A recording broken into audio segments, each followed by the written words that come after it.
पश्चिम बंगाल में मकर संक्रांति के समय दो मेले शुरू होते हैं। एक है गंगा सागर मेला और दूसरा है जयदेव केंदुली मेला।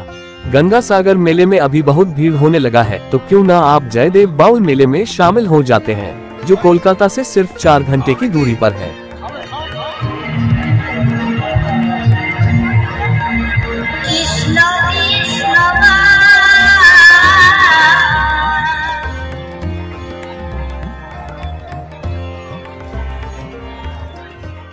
हेलो गाइस, मकर संक्रांति के उपलक्ष्य में आप सभी को हार्दिक बधाई हो। तो मकर संक्रांति के उपलक्ष्य में आज हम लोग जा रहे हैं जयदेव कुंडली। वहाँ पे बहुत बड़ा लगता है। मकर संक्रांति के उपलक्ष्य में जो 3-4 दिन तक कंटिन्यू चलेगा, तो आज हम लोग वहाँ पे जाएंगे, पूरा दिखाएंगे वहाँ बाउल गान सब कुछ आप लोगों के साथ। आज हम लोग वीडियो में आप लोगों को शेयर करेंगे, वीडियो के साथ बने रहे। बंगाल की सांस्कृतिक विरासत और बाउल संगीत का अनुभव करना चाहते हैं, जो मकर संक्रांति के साथ साथ हमारे पास एक ऐसा रोमांचक कार्यक्रम है जिसका आप इस दिन अनुभव कर सकते हैं, और वह है जयदेव केंदुली मेला। ये 3 दिवसीय त्योहार है जिसे लोग पश्चिम बंगाल में अजय नदी के तट पर मनाते हैं। जयदेव केंदुली मेला यह मकर संक्रांति या पौष संक्रांति के दिन शुरू होता है। ये वार्षिक मेला उत्सव बंगाल की समृद्ध सांस्कृतिक विरासत को दर्शाता है और एक सदी पुरानी परंपरा है। साथ ही बंगाल सरकार प्रसिद्ध गीत गोविंदा के रचयिता 12वीं सदी के कवि और संत जयदेव के कार्यों और विरासत का जश्न मनाने के लिए इस मेले का आयोजन करती है।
তো চাইবো একবার শিল্পীর জন্য, ওদের শিল্পীর জন্য বড় করে একটু হাততালি, সকলে সহযোগিতা করুন একটু উৎসাহিত করার জন্য।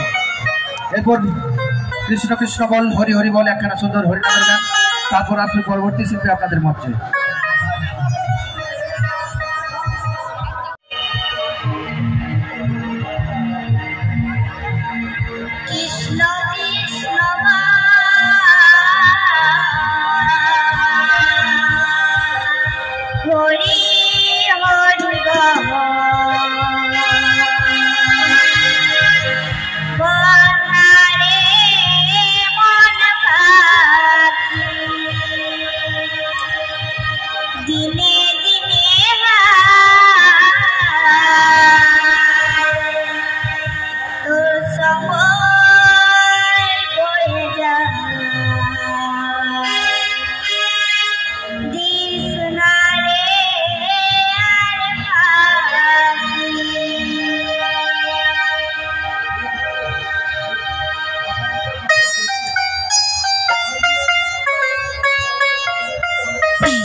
সুন্দর নদিয়া নবদ্বীপের মাঝে একটু সবাই মিলে আমার সঙ্গে একটু হয়ে যাক সন্ধ্যাবেলা, কি হবে? তো যাদের হাত আছে তারা দেবে, যাদের নেই তাদের দিতে হবে না। ওই কাদের কাদের হাত আছে দেখাও।